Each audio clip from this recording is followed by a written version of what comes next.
Back to జీవనరేఖ. Doctor చెప్పండి, ఇది audience గురించి చాలామంది కాలర్స్ మనకు వేరే ఊళ్ళ నుండి కాల్ చేస్తున్నారు. సో వాళ్ళకి ఒక అపోహ ఉంటుంది. సో హైదరాబాద్ వచ్చినట్లయితే ట్రీట్మెంట్ తీసుకోవడానికి ఎంత టైం పడుతుంది, సో ఎట్లా ఉండాలి, హాస్పిటలైజ్డ్ ఏమైనా అవసరం ఉంటుందా, చాలా సందేహాలు ఉంటాయి. బ్రీఫ్గా చెప్పగలిగితే. మేము ఎక్కువ చేసేది అవుట్ ఆఫ్ స్టేషన్ పేషెంట్స్కి ఎక్కువ చేస్తున్నాం అండి, లోకల్ కంటే. అంటే లోకల్లో చేస్తున్నాం, అదేవిధంగా బయట చాలా చెన్నై నుంచి వస్తున్నారు, బళ్ళారి కర్ణాటక బార్డర్స్ నుంచి వస్తున్నారు. అయితే ఎక్కువ శాతం మంది ఒక 1 వీక్ ఉండేటట్టు ప్లాన్ చేసుకుంటే సరిపోతుంది మొత్తం ఇంప్లాంట్స్కి. తర్వాత నెలకు ఒకసారి చెకప్కి మొదటి 3 నెలలు రావాల్సి ఉంటుంది. సో టోటల్ ప్రాసెస్ ఒక 4 నుంచి 5 రోజుల్లో మొత్తం కంప్లీట్ అవుతుంది. ఒక 2 రోజులు చెకప్ ఇప్పుడు చేస్తూ ఉన్నాం. ఒక ఆయన రాయచూరు దగ్గర ఎక్కడో ఊరు నుంచి వచ్చారు ఆయన. సో వేరే ఓల్డ్ పేషెంట్ ఒకరు చెప్తే వచ్చారు. ఆయనకి ఎంత 46 సంవత్సరాలు, ఆయనకి 46-47 సంవత్సరాలు. మొత్తం పళ్ళు పోయాయి. ఇప్పుడు 4 పళ్ళే ఉన్నాయి, కదులుతూ ఉన్నాయి. ఆయనకి భాష కూడా రాదు, తెలుగు. అంటే మనం సో మొత్తం టీత్ రీప్లేస్ చేసుకునే కేసెస్కి అంటే ఈ డిస్టెన్స్ అనేది ఒక క్రైటీరియా కాదు. సో వాళ్ళు ప్లాన్ చేసుకునేటప్పుడు మళ్ళీ ఒక నెలల చుట్టూ తిరగాల్సిన అవసరం లేదు. సో ఒక 1 వీక్ ఉండేటట్టు ఉంటే ప్లాన్ చేసుకుంటే సరిపోతుంది. తర్వాత మంత్లీ ఒకసారి చెకప్కి రివ్యూ అవసరం. అవుట్ ఆఫ్ స్టేషన్ అయితే ఇట్లా అయితే సరిపోతుంది, 1 వీక్ ప్లాన్ చేసుకుంటే సరిపోతుంది. ఇన్ కేస్ హైదరాబాద్లో ఉన్నట్లయితే హాస్పిటలైజ్ అవ్వాల్సిన అవసరమే లేదు. హాస్పిటలైజ్డ్ ఈ ప్రొసీజర్లో ఉండదండి. మీరు మొత్తం టోటల్ ప్రొసీజర్కి తీసుకునే సమయం 4 నుంచి 5 గంటలు. సో 5 గంటల తర్వాత వాళ్ళు ఇంటికి వెళ్ళిపోవచ్చు, నార్మల్గా వర్క్ చేసేసుకోవచ్చు. నార్మల్గా వర్క్ చేసుకుని వెళ్ళిపోవచ్చు అండి. వాళ్ళకి అటెండెంట్ కూడా మేమేం తప్పనిసరిగా మీరు ఎవరినైనా తీసుకురావాలని కూడా నేను చెప్పాం. సో ఇంకోటి ఏంటంటే పేషెంట్కి నొప్పి ఉంది అంటే వాళ్ళు చేయమన్నా మేము చేయం, ఫస్ట్ కండిషన్.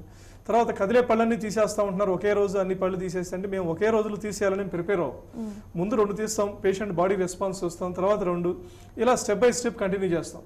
అంటే ఒకేసారి మేము అన్ని తీసేస్తామండి మీరు ఏమని చెప్పినా అది ఉండదు.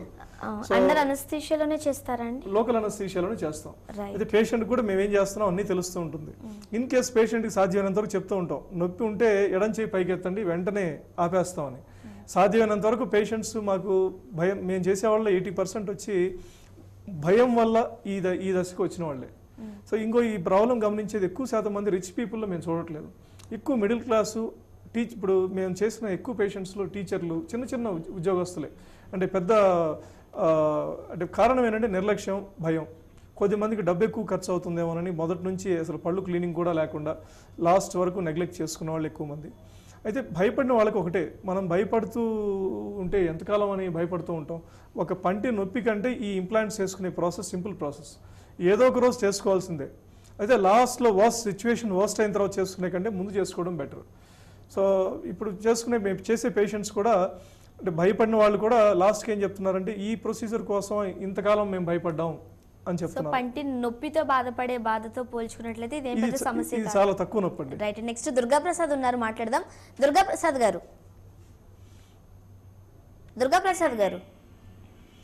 నమస్తే అండి. నమస్తే అండి దుర్గాప్రసాద్ గారు. హలో. రైట్, కాల్ డిస్కనెక్ట్ అయిందండి.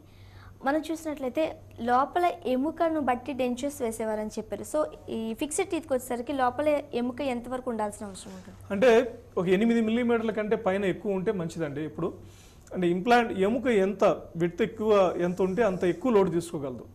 సో సాధారణంగా మినిమం 8 మిల్లీమీటర్స్ ఉంటే బాగుంటుంది. అదే 15-20 మిల్లీమీటర్లు ఉంటే ఇంక ఎక్సలెంట్ ఆ కేసు. సో ఆ కేసెస్ చేయడం మాకు చాలా ఈజీ, సులభంగా అయిపోతాయి.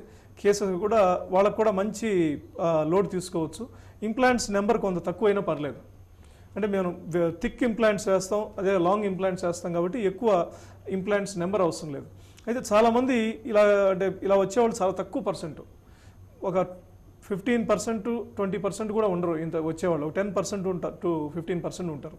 అయితే మిగిలిన వాళ్ళు ఎక్కువ శాతం మంది లాస్ట్ మినిట్ వరకు డిలే చేసి ఇంక తప్పదు, ఇంక ఈ ఆప్షన్ అసలు ఏ ఆప్షన్లు అన్ని ఆప్షన్లు క్లోజ్ అవుతున్నాయి, ఏదో ట్రై చేద్దాం అని వచ్చేవాళ్ళు ఎక్కువ మంది ఉన్నారు. అయితే వీళ్ళకి కూడా ఇంప్లాంట్స్ వేసుకోవచ్చు. వీళ్ళకైతే కేస్ టు కేస్ డిఫర్. ప్రతి కేసుకి కొద్దిమందికి పై దవడలో కింద వెనక భాగంలో ఎముక తక్కువ ఉంటుంది, కొద్దిమందికి కింద దవడలో వెనక భాగంలో ఎముక తక్కువ ఉంటుంది. అయితే ఒక్కొక్కరికి ఒక్కొక్క అప్రోచ్, ఒక ప్లాన్ ఉంటుంది.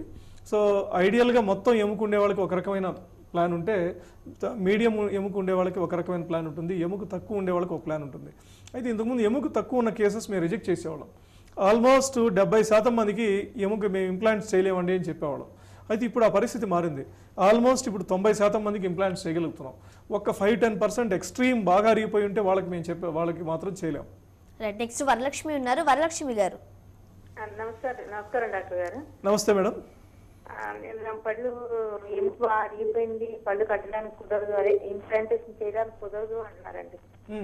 ఎక్కడ ఏ ఊరు ఎప్పుడు కూడా ఏమండి, నా పేరు నేను ఈ ఊరే అండి, హైదరాబాదే. నాకు 49 years అండి. నాకు వాటర్ కూడా తాగలేకపోతున్నాను. ఆర్డినరీ వాటర్ కూడా తాగాలంటే ఇలా సిప్ చేస్తున్నాను అనమాట. స్టాప్ ఇట్ తీసుకున్నట్టు తీసుకుంటున్నా. పళ్ళకి టచ్ అవుతుంటే నొప్పి వచ్చేస్తాయండి. అది అంటే మీరు రావచ్చమ్మా ఒకసారి అమీర్పేట్ డెంటల్ హాస్పిటల్కి వస్తే మీకు ఎక్స్రే తీసుకుంటే, ఒక ఓపీజీ అని ఎక్స్రే తీసుకుంటే కింద ఎంత ఎముక ఉందో చూడొచ్చు. బట్ మా దగ్గర ఎముక తక్కువ ఉండే పేషెంట్స్ కూడా వేస్తాం. అంటే అట్లీస్ట్ కొంతైనా ఉండాలి, కొద్దిగా మినిమం ఉంటే వేస్తామమ్మా. అయితే వాటి గ్యారంటీ కూడా ఉంటుంది. మీకు ఎవరికైనా మేము ఇంప్లాంట్స్ వేసినప్పుడు లైఫ్ టైం జీవితకాలం గ్యారంటీ ఉంటుంది. మళ్ళీ ఆ ఇంప్లాంట్స్ పోతే లైఫ్లో వాళ్ళకి సెకండ్ టైం ఛార్జ్ చేయరు. సో ఒకసారి కన్సల్ట్ చేయండి, చూసి మ్యాక్సిమం చేసేదానికే చూస్తాం. మీ వయసు కూడా చిన్న వయసు, 49 సంవత్సరాలు అంటే మీకు ఒక 30 ఏళ్ళు 40 ఏళ్ళు ఉపయోగపడతాయి పళ్ళు చేసుకున్నా.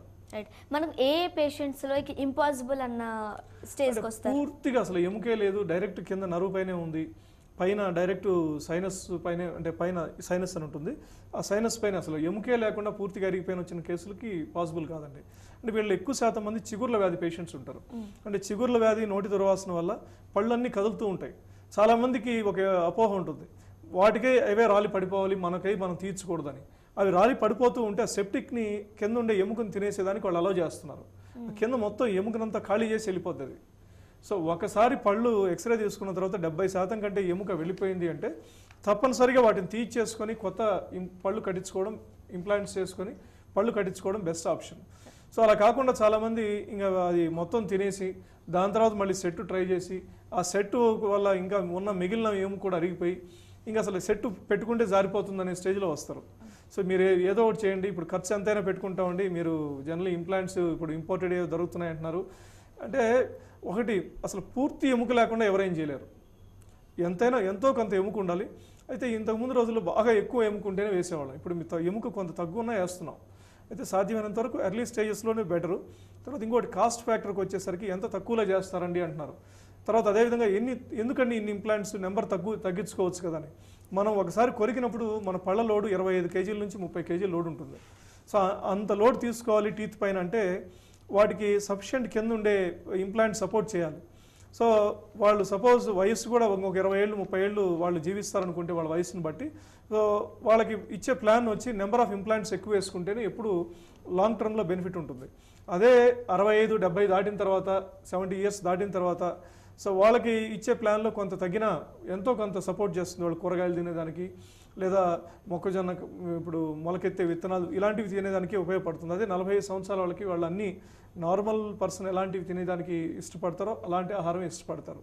సో వాళ్ళకి మేము పెద్ద రిస్ట్రిక్షన్స్ ఏం చెప్పం. ఇంప్లాంట్స్ చేసుకున్న తర్వాత అవి తినొచ్చు, తినకూడదు, ఇవి తినకూడదు అని చెప్పం. సో అన్నీ తినొచ్చు. సో మామూలు పళ్ళతో ఏమేమి ఆహారం తీసుకుంటారో, ఎంత గట్టి ఆహారం తీసుకుంటారో అంత గట్టి ఆహారం తీసుకోవచ్చు. సో అలాంటప్పుడు నెంబర్ ఎక్కువ తీసుకుంటే మంచిది. అదేవిధంగా ఇంపోర్టెడ్ ఇంప్లాంట్స్ మంచి quality, German maker, Swiss maker, మీరు అమెరికన్ మేకప్ ఇలాంటి మంచి స్టాండర్డ్ కంపెనీస్ ఇంప్లాంట్స్ వేసుకుంటే లాంగ్ టర్మ్ రిజల్ట్స్ ఉంటాయి. నెక్స్ట్ పుష్పవతి లైన్లో ఉన్నారు. పుష్పవతి గారు. హలో, నమస్తే అండి, డాక్టర్ ఉన్నారు, మాట్లాడండి. నమస్తే డాక్టర్ గారు. నమస్తే అమ్మా. నా పేరు పుష్పవతి అండి, హైదరాబాద్ నుంచి మాట్లాడుతున్నాను. నమస్తే అమ్మా. నాకు అంటే చిన్నప్పుడు మాకు అంత అవేర్నెస్ లేక పిప్పుపన్ను రాగానే నొప్పి రాగానే పళ్ళు పీకించుకోవడం అలా జరిగిందండి. కొన్ని పళ్ళు, కొన్నేమో వాటంతా అవి ఊడిపోయాయి. ఇప్పుడు నాకు 50 సంవత్సరాల వయసు అండి. నేను మొత్తం కంప్లీట్ గా తీసేసుకుని మళ్ళీ కొత్తగా ఒకేసారి మొత్తం కట్టుకుంటాను వీలవుతుందా అని తెలుసుకున్నాను, ఫోన్ చేశానండి. తప్పకుండా చేసుకోవచ్చమ్మా. అయితే మీరు ఒకసారి అమీర్పేట్ డెంటల్ హాస్పిటల్ ఒకసారి కన్సల్ట్ చేస్తే ఓపీజీ అని ఒక ఎక్స్రే తీస్తారమ్మా. తీసి మీకు ప్లాన్ చెప్తారు, ఏ ఎముక కింద ఎంత ఉంది, ఏ రకమైన ఇంప్లాంట్స్ చేసుకోవచ్చు అని చెప్తారు. అయితే ఖచ్చితంగా వేస్తారు. ఎముక తక్కువ ఉండే కేసెస్ కూడా ఇంప్లాంట్స్ వేస్తారు. అయితే ఏ రకమైన ఎన్ని ఇంప్లాంట్స్ వేస్తారు ఇవన్నీ డీటెయిల్డ్ ప్లాన్ ఇస్తారు. రైట్ అండి. మనం 20 years దగ్గర నుండి చూసినట్లయితే ప్రతి ఒక్కరు పంటి సమస్యతో, ఏదో ఒక సమస్యతో, మీరు చెప్పారు చిగుళ్ళ నుండి రక్తం రావడం కానీ, లేకపోతే నోటి దుర్వాసన కానీ, కలరింగ్ కానీ, ఏ సమస్య అయినా సరే బాధపడుతూ ఉంటారు. సో ఎలాంటి మినిమం స్టార్టింగ్ నుండి ఎలాంటి జాగ్రత్తలు తీసుకోవాలి? నెక్స్ట్ అంటే మార్కెట్లో మనకు రకరకాల టూత్ పేస్ట్లు అవైలబుల్గా ఉన్నాయి. సో పంటి నుంచి ఒకలాంటి కూలింగ్ వచ్చేసరికి టూత్ పేస్ట్ తగ్గిపోతుంది. ఎంతవరకు యూజ్ అవుతాయి, ఎలాంటి జాగ్రత్తలు తీసుకోవాలి? అంటే ఇప్పుడు సాధారణంగా పళ్ళు పాడేది ఎక్కువ శాతం మందికి చిగుర్ల వ్యాధి వల్ల పాడవుతున్నాయి. అంటే పంటి నొప్పి అనగానే పరిగెత్తి ఏదో ట్రీట్మెంట్ చేసుకోవడం లేదా అట్లీస్ట్ మందులు రాసుకొని వచ్చుకోవడం చేస్తారు. అంటే ఇక్కడ మందులు రాసుకొచ్చేవాళ్ళు వాళ్ళు ఎక్కువ వాళ్ళ పళ్ళను డ్యామేజ్ చేసుకుంటున్నట్టు. సో లోపల ఏదైనా ఇన్ఫెక్షన్ పెట్టుకుంటే ఆ ఇన్ఫెక్షన్ బయటికి రావాలి. బయటికి రాకుండా ఓన్లీ మందుల వల్ల అయితే ఇది ఎప్పటికీ తగ్గదు. సో మన కొబ్బరికాయలో కొబ్బరి నీళ్లు కొబ్బరి కింద ఎలా మారుతాయో కింద పంటి చివర చీము పడడం వల్ల నొప్పి వస్తుంది. ఆ చీము గడ్డ కింద మారి గడ్డ పెరుగుతూ వెళుతుంది. సో ఈ పంటి నొప్పి వచ్చిన పేషెంట్స్ తప్పనిసరిగా రూట్ కెనాల్ చికిత్సను చేసుకోవాలి. ఇప్పుడు ఈ రూట్ కెనాల్ చికిత్స కూడా నొప్పి లేకుండానే చేస్తున్నారు. ఇంతకుముందు రోజుల్లో అయితే పెయిన్ఫుల్ ఉండేది. ఎక్కడో ఎక్స్ట్రీమ్ రేర్ కేసెస్లో 0.1, 0.2 అంటే 1000 మందిలో ఒకరిద్దరికి ఎక్స్ట్రా కెనాల్స్ ఉండడం ఇలాంటి వల్ల నొప్పులు వస్తుంది. కానీ 999 మందికి ఇప్పుడు ఆల్మోస్ట్ పెయిన్లెస్ రూట్ కెనాల్ అవుతుంది. సో అదేవిధంగా తర్వాత చాలా సగం మంది రూట్ కెనాల్ చేయించుకున్న తర్వాత మళ్ళీ క్యాప్ వేసుకోరు. సో క్యాప్ వేసుకుంటే కొంతకాలంలో పళ్ళు విరిగిపోతుంది. సో రూట్ కెనాల్ చేయించుకున్న తర్వాత తప్పనిసరిగా క్యాప్ వేసుకోవాలి. ఇది కొంత శాతం మందికి ప్రాబ్లం అయితే ఎక్కువ శాతం మందిలో చిగుర్ల వ్యాధి. సో మనం చాలామంది గమనిస్తూ ఉంటాం, నోటి నుంచి మాట్లాడేటప్పుడు స్మెల్ వస్తూ ఉంటుంది. తర్వాత అదేవిధంగా వాళ్ళలో ఎక్కువ శాతం మంది అంటే కొంత పర్సెంట్ ఒక 1-2% గ్యాస్ట్రిక్ ప్రాబ్లమ్స్ ఉన్నా కూడా వస్తుంది. అంటే జనరల్ హెల్త్కి సంబంధించిన ప్రాబ్లమ్స్ అయితే 99% చిగుర్ల వ్యాధి వల్ల వస్తుంది. వాళ్ళలో ఆహారం తీసుకున్న తర్వాత భోజనాలు అయిన తర్వాత మనం గమనిస్తే ఏదైనా ఎస్పెషల్లీ నాన్ వెజ్ తీసుకున్న తర్వాత గమనిస్తే పుల్లలు పెట్టి తీసుకుంటూ ఉంటారు. తర్వాత అదేవిధంగా నోటి నుంచి దుర్వాసన చిగుర్లు వాపు కనిపిస్తుంటుంది. ఇలాంటి వాళ్ళలో చిగుర్లకు సంబంధించిన ట్రీట్మెంట్ అంటే లేజర్ గమ్ సర్జరీ అని చేస్తారు. 1 గంట సమయంలోనే ఆ నోటి దుర్వాసనని చిగుర్ల వ్యాపుని తగ్గిస్తారు.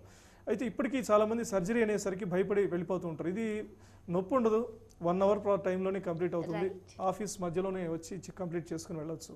సో ఇలాంటి కేర్ తీసుకుంటే ఈ ప్రాబ్లం ఉండదు. అదేవిధంగా టూత్ పేస్ట్లు అడిగారు. ఏ పేస్ట్ అయినా ఒకటేనండి, పేస్ట్ అనేది పెద్ద డిఫరెన్స్ ఏ ఉండదు. అలాగే తగ్గించేదానికి టెంపరీగా ఉపయోగపడతాయి పేస్ట్లు. సో ఏవైనా ఉంటే లాగడం ఎందువల్ల వస్తుందో దానికి సంబంధించిన ట్రీట్మెంట్ చేసుకోవాలి. Right, thank you so much అండి. Thank you. ఇది జీవనరేఖ కార్యక్రమం చూస్తూనే ఉండండి TV1.